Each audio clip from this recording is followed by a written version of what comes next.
Okay, hi guys, and welcome to this Live with Liam session today. Today we're talking all about how to deal with exam stress and exam anxiety, and to feel happy, to feel confident, and most of all, how to feel in control as you get ready, study hard in the run-up to your exams. So I did a poll the other day and found out that lots of you guys wanted to hear about revision techniques and ways in which you could deal with the build up to exams effectively. And really, the number one thing that you guys all said was, how do I cope with the stress? How do I cope with managing all the different elements of my life that I have to cope with, while also studying hard and studying productively?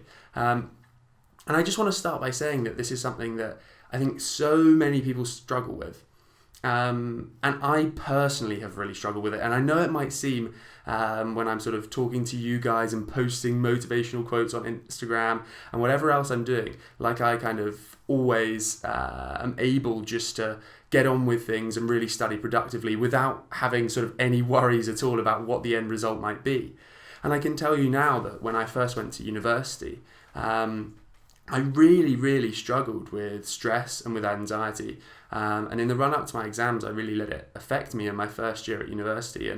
And I actually, in the summer after those exams, ended up going to see a psychologist. So that gives you an idea of sort of how much this was affecting me. And I was having stomach problems and all kinds of problems because I just wasn't able to deal effectively with the pressure that I felt was on me, and the pressure I was putting on myself really to do well and to manage the different things I was doing, as well as studying hard in the run up to exams. So let's get straight into it, guys. I'm going to be talking today about exactly how you can, or what I did, what I've done in order to try and manage that stress, manage exam anxiety, and to ultimately get the best results possible, really, while also managing to stay as relaxed as possible. So the first technique and the first and most important thing, guys, is planning. Why is planning important? Well, essentially, if you have a plan that you know you can follow and you have a firm idea of exactly where you start and exactly where you're going to end, and that within that period of time you're going to have accomplished everything you need to accomplish in order to then do well in the exams, you'll be able to feel much more comfortable and much more confident in the end result that you're going to get. And where lots of people go wrong, I think, is that they tend to, for example, plan 1 week. So at the start of my revision period, I say, right, today I'm going to get cracking. You get cracking, you write a plan for the day or perhaps the week, and then you launch yourself into it and start working. And they do that for 3 or 4 weeks maybe, until 1 or 2 weeks before the exams. And that's if you're being particularly prepared and starting early with your revision.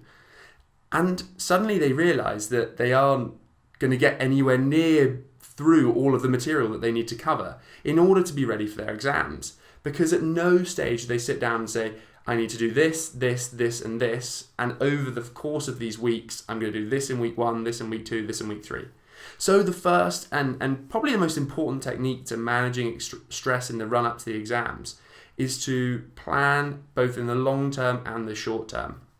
And the reason why that long-term plan is so important is that, as I've said, and it'll link into the other techniques that I'm going to go through, but the reason why that's so important is that it gives you that confidence and that ability to say, right, today I did this, I know that this week I'm doing this, and I know that if I follow this plan, I will get to the end of this period ready to do the exam. And that's really what you need to be able to do in order to feel at ease and in order to feel stress. That stress creeps in when actually you're just not confident in your own ability to get to the end and be in a position to take the exam to the best of your ability. And that's, I think, sort of technique number 1. Make sure you have a long-term plan and a short-term plan. And I'd add to that remember that you also, in most cases, have an exam period that spans over perhaps weeks, at least a week, but certainly weeks in the case of most people, certainly in the UK, and I know in other places, and that you'll be able to study for exams between each one of your exams. And that's something, again, people quite often forget, I think, is that they work equally on each of their subjects. But then the one that comes first, they're not quite ready for because they've been working at the same rate for all of the subjects, almost forgetting that they actually have that study period between each of their exams in which they can catch up on the ones that are later. And so really that's really key, is that when you're making that long-term plan, as part of this first technique, is to bear in mind that you might have time between your exams when you can catch up, and that you really need to prioritize the very sort of first exams that you're going to be doing. Not neglecting totally the other subjects, but obviously just making sure that you're really, really on top of that. So that's kind of technique number one, is to make sure that you have a long-term plan that peaks just before your exams. That means that you know over the course of that entire preparation period, you are going to cover everything that you need to cover. And that will give you a confidence and ultimately allow you to relax. And that brings me on to point number two. And I just want to go back again to, at the start of the video, I mentioned that I actually went to see a psychologist about exam stress and anxiety at the end of my first year of university. And from that process, I kind of took away two really key techniques, or two things that you can do in order to stay calm and to ultimately feel more at ease throughout that whole preparation period.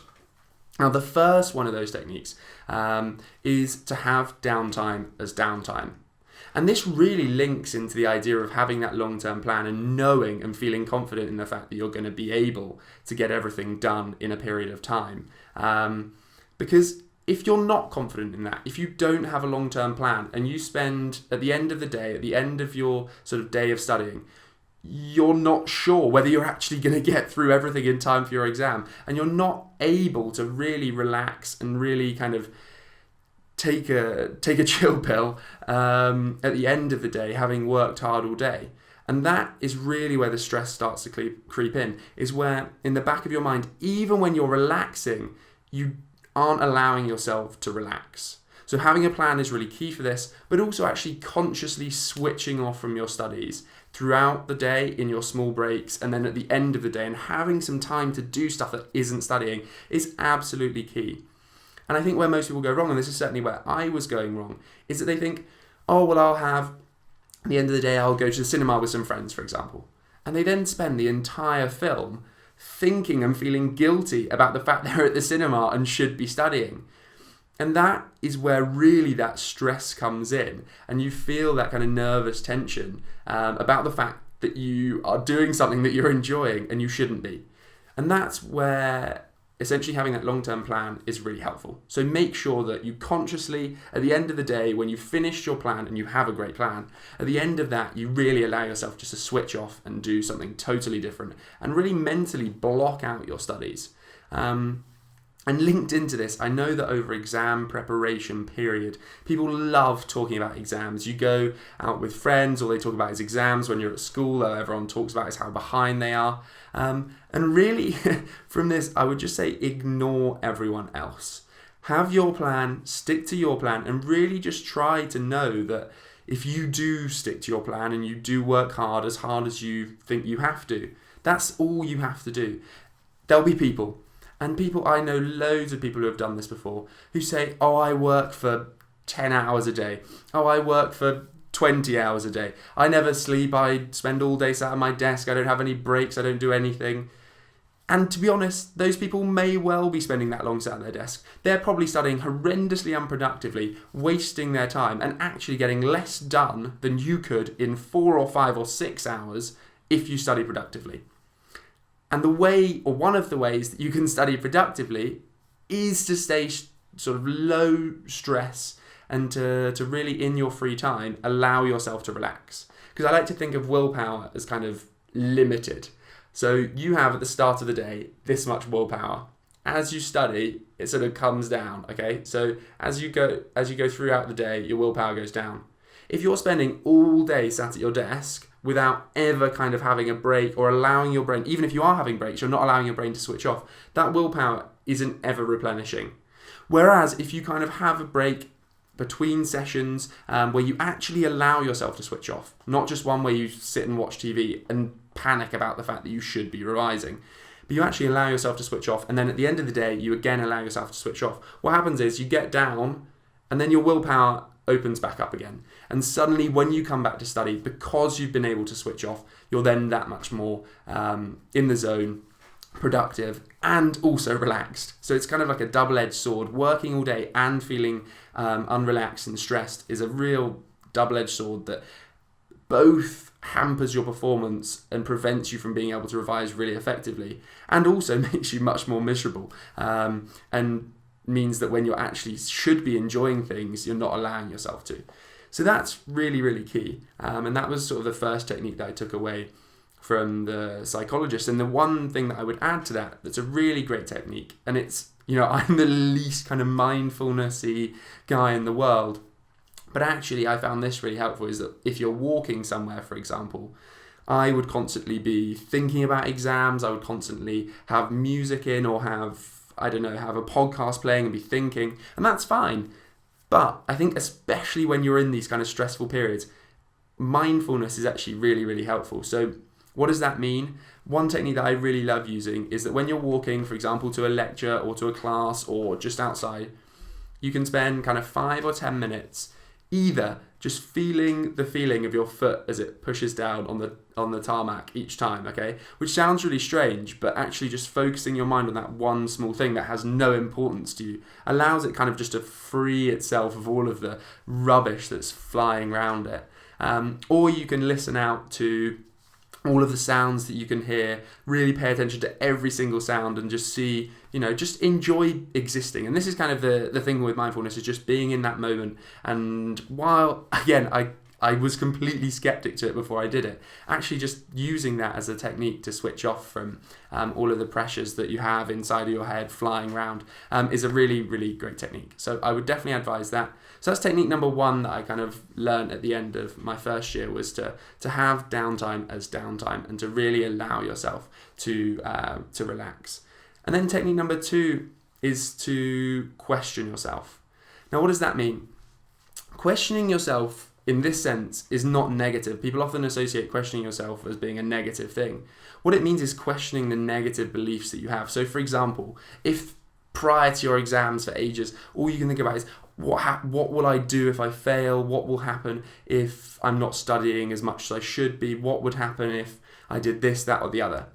And all of those negative thoughts that everyone has, ultimately, you can combat by asking questions back.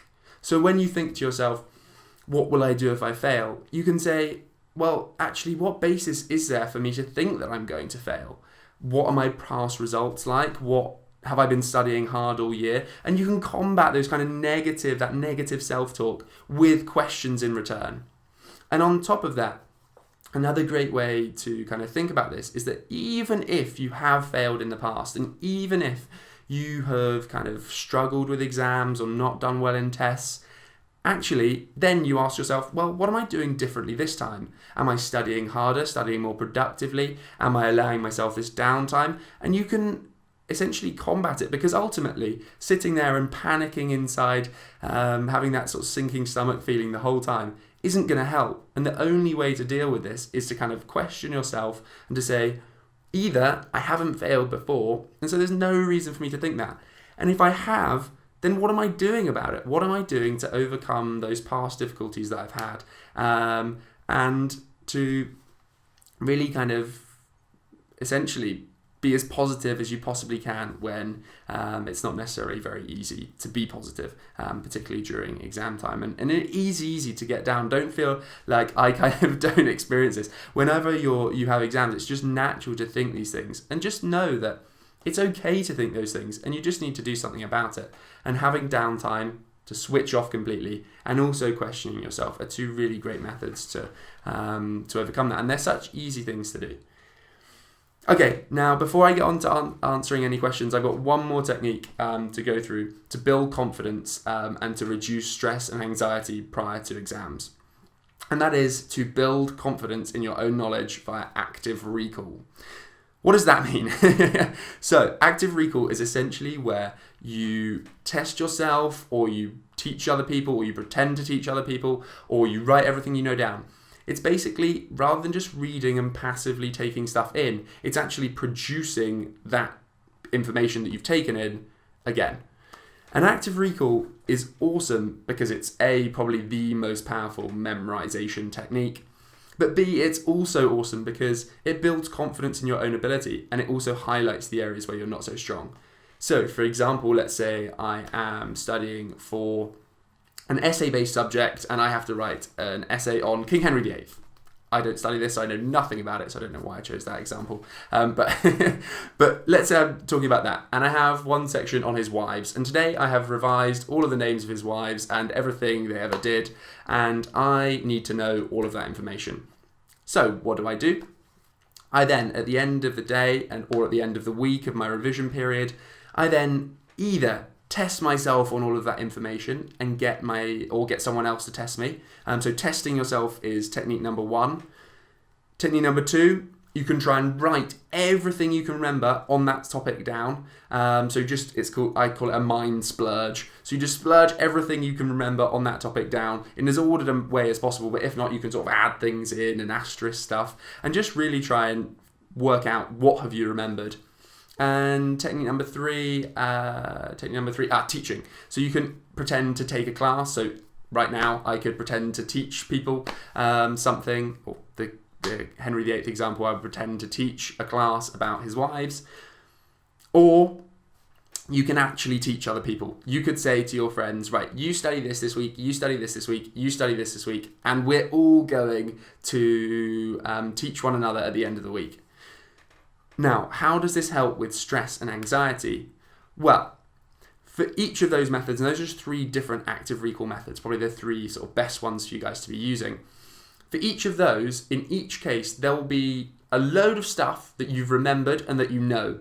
And that's awesome because that stuff you can now say, with a little bit of more going over it, you can say, I am confident that I know this stuff.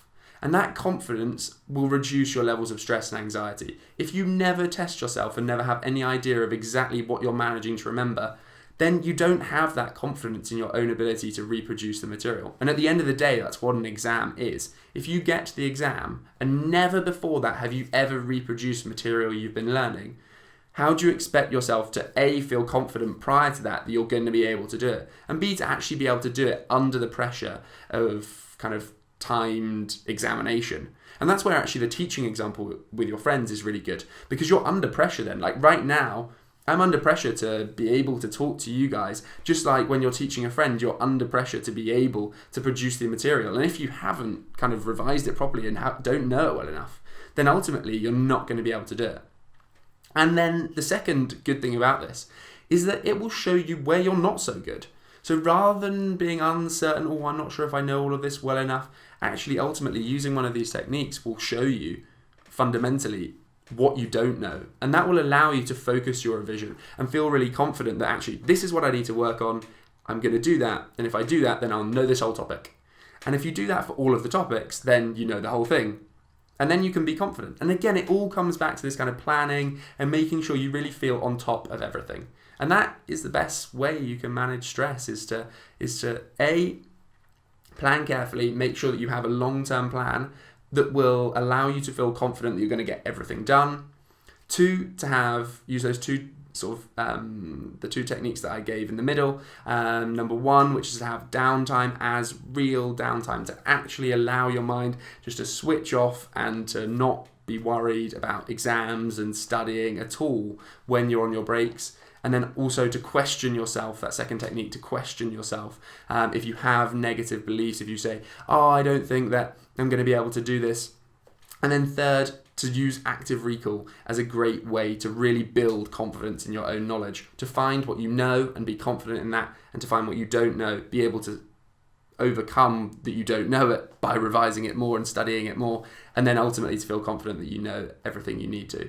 And using those 3 techniques, they're very simple techniques, but honestly, those 3 techniques are essentially the key to managing exam stress and anxiety. And they sound very simple, but they really do work. And they've worked for me, and I know they work for other people. And there's a reason why kind of psychologists are a psychologist recommended to me that I do these things. And that is fundamentally because they do work. Okay, and I just remembered one more thing when I was on active recall, because I've just had a comment from Maria. Maria, you're absolutely right. So practice tests, how do practice tests fit in with actually revising the material, actually recovering the material when you're studying? I would put those are the final part of the active recall. So when I was talking about testing yourself, teaching others, and what was the other one? Testing yourself, teaching others, and writing everything down, the splurge, where you just splurge everything out. I would then, at the end, once you're happy that you kind of know all of that, at the end of that, I would build in those practice tests. Because ultimately, while those are building confidence in the topics, in each of the topics that you're going through, the best way to have maximum confidence is to have done practice tests and to have done well in them. So I would build that in, and you want to leave when you're planning your revision, and this is another mistake that people quite often make. They'll plan their revision so that they just finish the day before their exam. That's not what you want to do. You want to finish at least a week, if not 2 or 3, 2 weeks before. Then hopefully you might have already started doing some practice questions. You do proper practice exams, and then you can then have time to re-go over what you're not that confident on, issues that you have in those practice tests. And ultimately, again, that's the best way to have confidence leading up to the exam and to feel stress-free, is to have been on top of all your revision, have done practice tests, have worked out what you need to work on from those practice tests, and then to transition into feeling confident when you go into the exam. So that's yeah, thank you for that, Maria. And absolutely right. So I think that's about it. If anyone has any questions quickly, then please do pop them in the comments. But as for kind of other related topics to this, I'll absolutely read the comments that you put. So please feel free, if you have any other ideas, any other videos you might like to see, please do feel free to put those in the comments below. But if not, but I'm not going to cover them right now, because this video was specifically about stress and anxiety, and so I want people to really kind of focus on that for now, and then we'll build on that and build other things and work on other things in the coming weeks. The last thing to say is that thank you very much for joining me. I'm hoping to do these every 2 weeks from now on, so I'm going to be making sure that every 2 weeks I'm absolutely doing a Facebook Live session for you guys. And yeah, I hope you enjoyed it. I hope that now you have the techniques you need to be able to manage stress and anxiety. And I look forward to hopefully speaking to you again very soon on another Live with Liam session. Thanks a lot, guys, and good luck with everything. Bye. Hey guys, thanks so much for watching that video that was broadcast live to our awesome Facebook group, the EGB Community. Now, what's this group all about? It's a place where we help, support and motivate one another to study more effectively. So if you want to get inside, simply click here. Then, if you want to get your hands on our free 10 study hacks for better grades guide, simply follow here. And last but not least, to make sure you never miss out on any of our YouTube videos, simply subscribe to our channel by following this link right here. Thanks a lot for watching, guys, and I will speak to you again very soon. Awesome work. You're awesome. Whoop whoop. Smashed it. Ish. Thanks for watching.